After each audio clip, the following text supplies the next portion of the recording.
ॐ सोमनाथाय नमः। ॐ मल्लिकार्जुनाय नमः।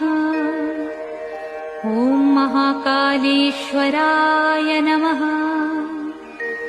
ॐ ओंकारेश्वराय नमः। ॐ वैद्यनाथाय नमः। ॐ भीमशंकराय नमः। ॐ रामेश्वराय नमः। ॐ नागेश्वराय नमः। ॐ विश्वेश्वराय नमः। ॐ त्र्यंबकेश्वराय नमः। ॐ केदारेश्वराय नमः। ॐ भुस्मेश्वराय नमः।